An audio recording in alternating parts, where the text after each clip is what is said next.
Hello દીકરાઓ, કેમ છો? મજામાં છો બધા એવી એક આશા રાખું છું. મારું નામ છે હિરેન એન મોવલિયા અને સ્વાગત છે તમારું દીકરાઓ જય અંબે ગ્રુપ ઓફ સ્કૂલમાં.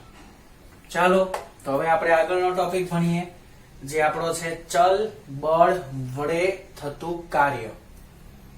ચાલો તો હવે અહીંયા બળની વાત આવેલી છે, તો સૌથી પહેલા તો આપણે ડિસ્કશન એ કરવું પડે કે જે બળ જે છે એ કેવા કેવા પ્રકારના હોઈ શકે. ઓકે, તો એમ જોઈએ ને તો બેઝિકલી એટલે કે મેઇનલી મુખ્ય બળના જે છે પ્રકાર છે ને એ બે જ છે. બળ જે છે એના પ્રકારની વાત કરીએ તો મુખ્ય એના બે જ પ્રકાર છે. પહેલું વાત કરીએ તો ચલ બળ અથવા તો એને તમે ચલિત બળ પણ બોલી શકો. ચલ બળ અથવા તો ચલિત બળ. અને બીજું જે છે એની આપણે વાત કરીએ તો એ છે દીકરાઓ અચળ બળ, એટલે કે કોન્સ્ટન્ટ ફોર્સ. ઓકે, ચાલો તો હવે તમને ક્વેશ્ચન એ આવે મગજમાં કે સર આ ચલિત બળ એટલે શું અને અચળ બળ એટલે શું? તો જે બળ સમયની સાથે સતત બદલાતું હોય તેને ચલિત બળ કહેવાય. તેને કયું બળ કહેવાય? ચલિત બળ કહે છે. અને જે બળ સમયની સાથે અચળ જળવાઈ રહેતું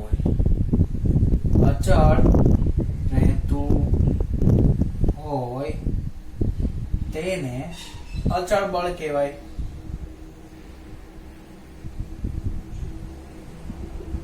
ઓકે, ચાલો જો આને ઇંગ્લિશમાં વાત કરીએ દીકરાઓ તો ચલ બળ જે છે તેને ઇંગ્લિશમાં લખાય વેરિયેબલ ફોર્સ.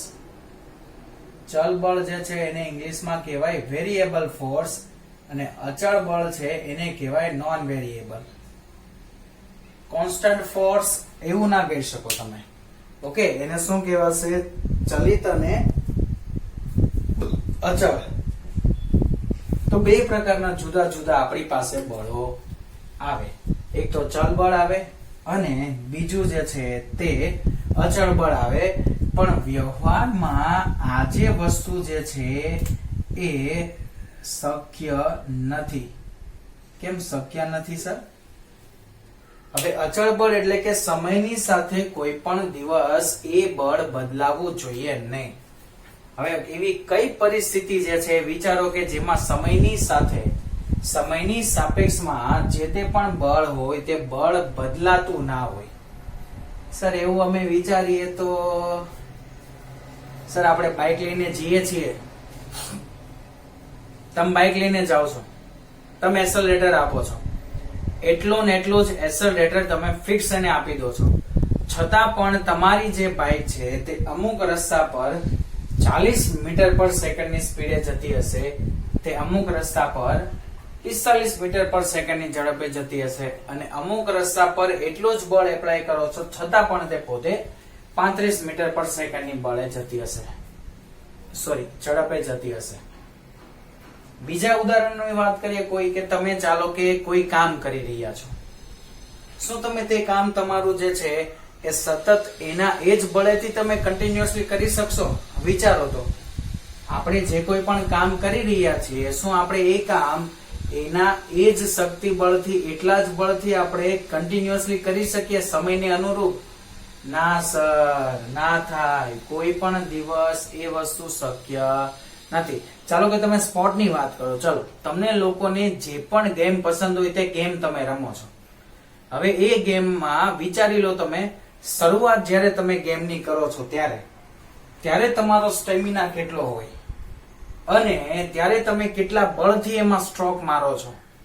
એ જ વસ્તુ જ્યારે તમે થોડોક સમય સુધી તમે રમી લો છો અને પછી તમે કેટલા બળથી એમાં જે છે એ સ્ટ્રોક લગાવો છો, બંનેમાં ઘણો બધો જે છે તે ડિફરન્સ પડશે. બોલો બેટાઓ, ડિફરન્સ પડે કે નહીં પડે? પડશે સર, ઓબ્વિયસલી પડે સર. ગમે તે બળ આપણે કેમ લઈ લઈએ, કોઈ પણ બળ છે એ કોઈ પણ દિવસ જે છે એ સતત એટલે કે અચળ કોઈ દિવસ રહેવાનું નથી. બળ હંમેશા આપણને ચલિત જે છે એ જ મળશે. ઓકે, જે ચલ બળ છે એની વાત કરીએ તો ચલ બળ જે છે એ કન્ટિન્યુઅસલી મળવું એ શક્ય નથી. ઓકે, ચાલો તો એટલે જ આપણું જે કાર્ય જે છે લાવવાનું છે ને એ આપણે ચલ બળ વડે થતું કાર્ય જે છે તે દીકરાઓ લાવવાનું છે.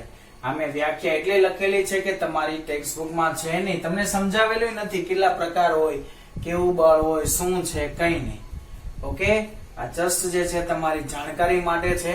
અને બીજું એક વસ્તુ દીકરાઓ હું તમને છાતી ઠોકીને કહું છું, હું તમને છાતી ઠોકીને કહીશ કે તમે મારી પાસે જે ભણશો ને દીકરાઓ ચેપ્ટરમાં, એ તમને તમારી જે ટેક્સ્ટ બુક છે, તમારી જે એનસીઈઆરટી ની બુક છે, જે ગુજરાત બોર્ડની બુક છે, તમે કોઈ પણ બુક યુઝ કરતા હોય એના કરતા તમે પ્લસ જ ભણશો મારી પાસે, એની હું ગેરંટી આપું છું.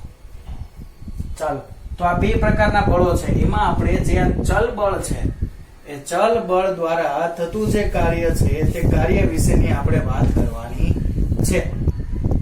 ઓકે, ચાલો તો જોતા જઈએ કે ભાઈ ચલ બળ દ્વારા જે મળતું કાર્ય છે એ આપણને કેવું મળશે તે. ચાલો તો અહીંયા રહ્યું આકૃતિને અનુરૂપ જે છે એ વાત કરીએ છીએ. હવે આપણી ચલ બળ વાળી જે થિયરી છે તે, તો ધારી લો કે આપણી પાસે એક ચલિત બળ છે. કેવું બળ છે? ચલિત બળ. અને જે ચલિત બળ છે એ કોઈ એક દિશામાં કન્ટિન્યુઅસલી લાગે છે, કે જે મેં અહીંયા લગાડી દીધેલું છે ધન x અક્ષની દિશામાં. ઓકે, તો એ બળને અનુલક્ષીને આપણો કોઈ પણ પદાર્થ છે તે આવા કોઈ માર્ગ પર ગતિ કરીને જાય છે.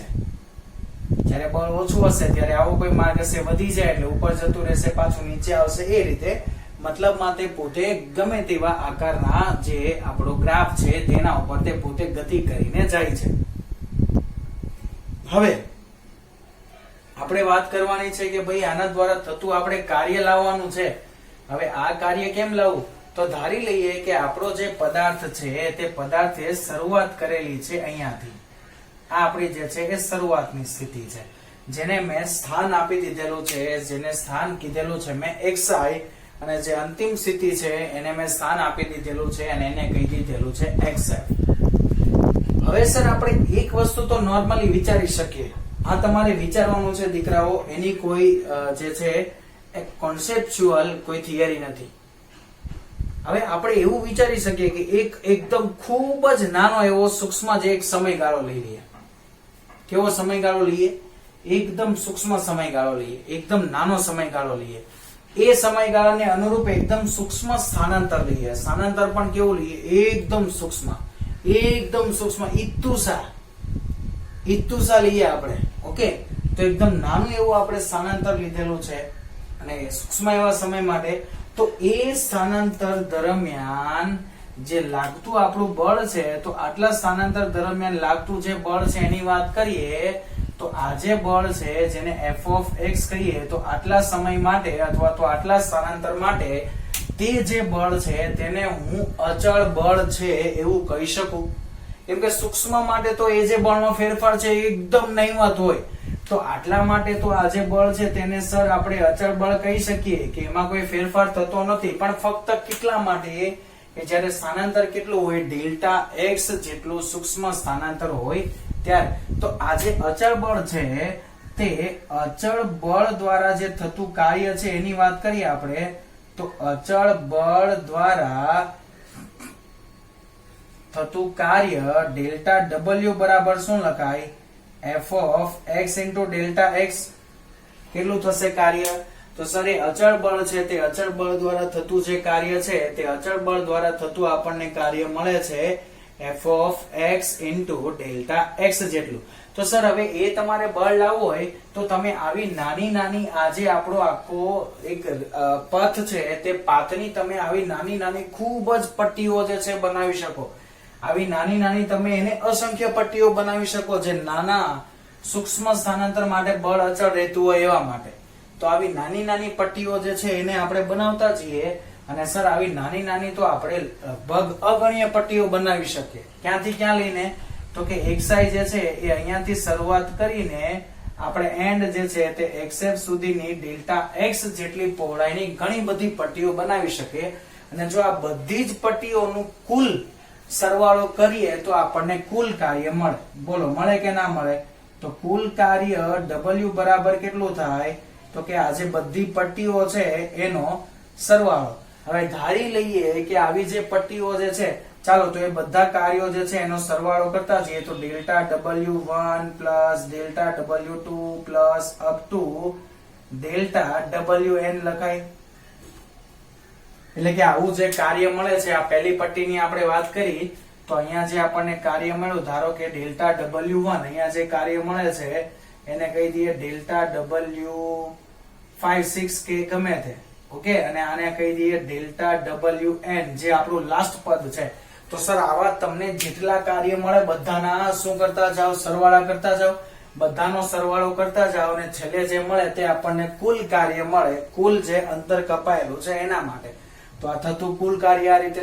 પણ સર હવે આ સરવાળો આપણે લખવા જઈએ તો ધારી લો કે હું એમ કહું કે તમે લોકોએ 1000 પટ્ટીઓ બનાવેલી છે તો 1000 સ્ટેપ તમારા આવા આવે. બોલો દીકરાઓ કેટલા સ્ટેપ બને? 1000 સ્ટેપ બને. હવે 1000 સ્ટેપ આખા લખવા જે છે તે શક્ય નથી. બોલો દીકરાઓ શક્ય છે? તો કે સર ના, 1000 સ્ટેપ લખવા એ કોઈ પણ દિવસ દીકરાઓ શક્ય નથી. એટલે આપણે 1000 જેટલા તો સ્ટેપ લખી શકીએ જ નહીં. તો સર એક કામ કરીએ, આને શોર્ટકટ ફોર્મમાં લખી દઈએ. તો શોર્ટકટ ફોર્મમાં સર અમે લોકો ભણી ચૂકેલા જ હતા, અમે લોકોને ખબર જ છે, અમે ભણી જ ગયા છીએ. શોર્ટકટ ફોર્મ માટે તમે આ સરવાળો જે છે ને એને લખો છો સમેશન ના ફોર્મમાં. શાના ફોર્મમાં? સમેશન. સમેશન એટલે કે સિગ્મા ના ફોર્મમાં. યાદ કરો 9મા 10મા ધોરણમાં મધ્યક ને મધ્યસ્થ ને એવા બધા જે ચેપ્ટરો તમારા આવેલા, સરેરાશ ને બધું, એમાં તમે વાત કરેલી હતી. તો સરવાળો જે છે એને શાના આપણે લખી દઈએ? સિગ્મા ના ફોર્મમાં. તો ક્યાંથી ક્યાં સુધીનો સરવાળો હતો? તો કે ભાઈ xi થી ચાલુ થયો ને xf સુધીનો હતો. કોનો હતો? ડેલ્ટા W નો. ઓકે, કોનો સરવાળો હતો? ડેલ્ટા W નો. ક્યાંથી ક્યાં સુધી હતો? તો કે xi થી શરૂઆત થઈને xf સુધીનો જે અંત આવે છે ત્યાં સુધીનો. તો ડેલ્ટા W ની કિંમત તો અહીંયા રહી. ચલો જોરે અહીંયા મૂકતા જઈએ તો સિગ્મા xi થી લઈને xf આ શું મળે? f of x into delta x જે આપણને મળશે કુલ કાર્ય. ઓકે, ચાલો તો આવી કોઈ આપણને પરિસ્થિતિ મળે જે છે આપણને કુલ કાર્ય માટેની મળશે. પણ હવે જે છે તે સર આ જે સ્થાનાંતર છે એ સ્થાનાંતરને તમે હજુ આના કરતા પણ નાનું લઈ આવો. કેમ કે જો દીકરાઓ આ વસ્તુ મેં તમને આગળ પણ લગભગ કીધેલી હતી કે નહીં એ મને કોઈ યાદ નથી, પણ જે મોટો તફાવત હોય દીકરાઓ, મોટો તફાવત એને દર્શાવવા માટે ટ્રાયેંગલ વાળો ડેલ્ટા વપરાય. આ ડેલ્ટા ક્યારે વપરાય? જ્યારે તફાવત જે છે એ કેવો હોય? તફાવત જે છે તે મોટો હોય ત્યારે આ ડેલ્ટા વચાય, અને તફાવત જે છે એ નાનો હશે ત્યારે જે સ્મોલ d વાળો ડેલ્ટા છે એ વપરાય. ઓકે, તફાવત નાનો હોય ત્યારે કયો ડેલ્ટા વપરાશે? સ્મોલ d વાળો. અને તફાવત મોટો હશે ત્યારે કયો ડેલ્ટા વપરાશે? ટ્રાયેંગલ વાળો. ઓકે, ચાલો તો આ સર ટ્રાયેંગલ તમે અહીંયા લીધેલું છે એટલે આ તો તમે મોટો તફાવત છે. હજુ જો આને તમે નાના તફાવતના સ્વરૂપમાં લઈ જાઓ, હજુ જો તમે આને સૂક્ષ્મ સ્વરૂપમાં લઈ જાઓ, કયા સ્વરૂપમાં દીકરાઓ? સૂક્ષ્મ સ્વરૂપમાં. તો તફાવત જેટલો બને એટલો તમે નાનો લાવો એટલે આ જે સરવાળો જે છે એ શામાં પરિણમે? સંકલનમાં પરિણમે. ઓકે, જો અહીંયા હું લખું છું આ જ વસ્તુ કે ભાઈ મોટો તફાવત છે એટલે કે મોટો ડેલ્ટા છે એમાંથી તમે એને નાના તફાવતના સ્વરૂપમાં લઈ જાઓ છો. કેવા સ્વરૂપમાં? નાના તફાવતના સ્વરૂપમાં. ત્યારે જે સરવાળો છે તે સરવાળો શામાં પરિણમે? તે સરવાળો જે છે એ પરિણમે સંકલનમાં. શામાં પરિણમશે? સંકલનમાં. ઓકે, બોલો દીકરાઓ ખબર પડશે કે નહીં પડે કે આ જે સરવાળો જે છે એ શામાં પરિણમશે? સંકલનમાં પરિણમશે. અને જે આ જે ડેલ્ટા જે છે એનું રૂપાંતર થઈ જશે શામાં? લિમિટમાં. તો ચલો તો શું લખાશે કાર્ય? W બરાબર limit delta x tends to 0 sigma, sorry sigma ની જગ્યાએ e થઈ ગયો, sigma xi to xf f of x into delta x. Clear? ચાલો તો આ જે ડેલ્ટા x છે એને આપણે કેવો લાવી દીધો? અત્યંત સૂક્ષ્મ. આ ડેલ્ટા એક્સ ટેન્ડ્સ ટુ 0 એવું વંચાય અને એનો મીનિંગ શું થાય કે ડેલ્ટા એક્સ નું મૂલ્ય 0 જેટલું અથવા તો 0 તરફ છે, 0 નથી.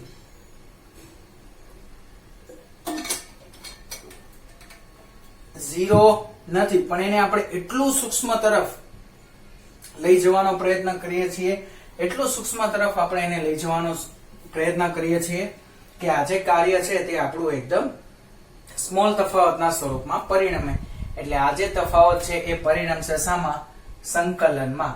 તો w બરાબર લખાય integration xi to xf f of x into dx. સરવાળો સંકલનમાં પરિણમે અને મોટો તફાવત છે એને તો તમે ઓલરેડી નાના તફાવતના સ્વરૂપમાં લખો છો. ઓકે, ચાલો. તો આ જે છે એ વાત થઈ ગઈ આપણા માટે કુલ કાર્યની.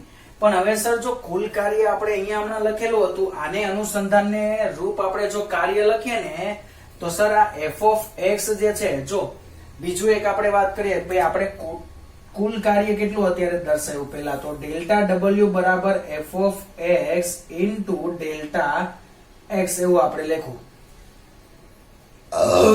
ઓકે, હવે સર નાની પટ્ટી માટે જુઓ તો એ નાની પટ્ટી માટે f of x એટલે આ જે પટ્ટી છે તે પટ્ટીની લંબાઈ, કેમ કે બળ ક્યાં છે? y અક્ષ પર. તો f of x શું છે? તો f of x જે છે ને એ આપણી આ જે પટ્ટી આપણે બનાવેલી છે ને એની લંબાઈ છે. ડેલ્ટા x શું છે? તો ડેલ્ટા x જે આપણી આ પટ્ટી છે તે પટ્ટીની પહોળાઈ છે. તો સર લંબાઈ ગુણ્યા પહોળાઈ એટલે આ તો થઈ જાય ક્ષેત્રફળ. આ તો શું થઈ જાય દીકરાઓ? ક્ષેત્રફળ થઈ જાય. બોલો હા કે ના? તો હા સર. તો કે સર ડેલ્ટા w બરાબર f into ડેલ્ટા x એટલે આ તો ક્ષેત્રફળ થઈ ગયું. અને એ પણ કોનું? જે આપણે પાતળી જે પટ્ટીઓ પાડેલી છે એનું. જો હવે કુલ કાર્ય માટે વાત કરીએ તો આપણને કુલ ક્ષેત્રફળ મળે. એટલે કે જો આ ગ્રાફ પરથી હવે આપણે વાત કરીએ કે જો કદાચ તમને કોઈ પણ જગ્યા ઉપર હવે કાર્ય શોધવા માટે કીધેલું હોય, શું શોધવા માટે કીધેલું હોય? તમને કાર્ય જે છે એની ગણતરી કરવા માટે કીધેલું હોય અને એમના માટે જે છે તમને એક નોર્મલ એક ગ્રાફ આપેલો હોય અને જે ગ્રાફ આપેલો હોય અંતર વિરુદ્ધ બળનો ગ્રાફ. ઓકે, કોનો ગ્રાફ? અંતર વિરુદ્ધ બળ. તો જો અહીંયા લખું છું, યાદ રાખજો કે અંતર અથવા તો સ્થાનાંતર કંઈ પણ હોય એના વિરુદ્ધ, સ્થાનાંતર અથવા તો અંતર વિરુદ્ધ બળનો આલેખ દ્વારા ઘેરાતું ક્ષેત્રફળ, બળના આલેખ દ્વારા ઘેરાતું ક્ષેત્રફળ શાનું મૂલ્ય આપશે? તો એ જે ઘેરાતું ક્ષેત્રફળ છે તે ક્ષેત્રફળ આપણને કાર્યનું મૂલ્ય આપે છે. શાનું મૂલ્ય આપશે? કાર્યનું મૂલ્ય આપશે. ઓકે, તો આ વસ્તુ ફરજિયાત યાદ રાખજો. તમને કાર્ય શોધવાનું કે તો બળ અને જો અંતર એનો ગ્રાફ આપેલો હોય તો એના ગ્રાફને આધારે હું તમને એમ કહું કે ભાઈ કાર્ય શોધો તો તમે ડાયરેક્ટલી આનું શું કરી લો? તો કે આનું જે છે એ ક્ષેત્રફળ શોધી લો. ઓકે, આનું ક્ષેત્રફળ શોધી લેશો એટલે તમને જે મળશે તે ડાયરેક્ટ તમારું કાર્ય મળશે. પણ સર આવો અનિયમિત આકારનો ગ્રાફ હોય તો અનિયમિત આકારના ગ્રાફ માટે આવી પટ્ટી પાડી દો. પટ્ટી એટલે લંબચોરસ. હવે લંબચોરસનું ક્ષેત્રફળ તો આપણને મળી જ જાય ડાયરેક્ટ, લંબાઈ ગુણ્યા પહોળાઈ. પછી ક્ષેત્રફળ મળી જાય પછી એનું સંકલન લઈ લેવાનું પ્રારંભિક થી લઈને અંતિમ લિમિટ સુધી. ઓકે, પ્રારંભિક થી લઈને અંતિમ લિમિટ સુધી તમે એનું જે છે એ નિયત સંકલન લઈ લેશો એટલે તમને જે છે એ શું મળી જશે? કાર્ય જે છે તે તમને મળી જશે. તો આ જે પદ્ધતિ છે આના દ્વારા કાર્ય શોધવું એકદમ સરળમાં સરળ રીત છે. ઓકે, કાર્ય શોધવાની કોઈ એકદમ સરળમાં સરળ રીત હોય તો એ આ ગ્રાફિકલ મેથડ છે. ગ્રાફિકલ મેથડ એટલે કે આકૃતિની મદદથી જે કાર્ય શોધવાનું છે તે સૌથી ઈઝીમાં ઈઝી રીત છે કે જે કાર્ય આપણને આકૃતિની મદદથી મળે. અને કોઈ બી દીકરાઓ તમે વાત કરી લો, તમે જે એનાલિટિકલ મેથડ એટલે કે જે તમે વિશ્લેષણાત્મક મેથડ લખો એટલે કે તમે આખું સોલ્યુશન કરો, ગણતરી કરીને જે સોલ્યુશન કરો એના કરતા જે ગ્રાફ પરથી તમે સોલ્યુશન લાવો તે મેથડ સૌથી ઈઝીમાં ઈઝી હોય. ઓકે, એના વિશે સરે તમને લોકોને ચર્ચા કરેલી જ હશે. ચેપ્ટર નંબર 4 માં તમે ભણી ચૂકેલા હશો તમારો સમાંતર બાજુ ચતુષ્કોણનો નિયમ. અને સમાંતર બાજુ ચતુષ્કોણનો નિયમ જ્યારે તમને સરે ભણાવેલો હશે ત્યારે એ નિયમોમાં દીકરાઓ તમને લોકોને કીધું હશે કે જે ગ્રાફિકલ મેથડ છે એનાથી પણ બે સદિશ વચ્ચેનો સરવાળો કે બાદબાકી જે છે એનો સોલ્યુશન લાવી શકાય છે. અને જે સોલ્યુશન સૌથી ઈઝીમાં ઈઝી સોલ્યુશન છે.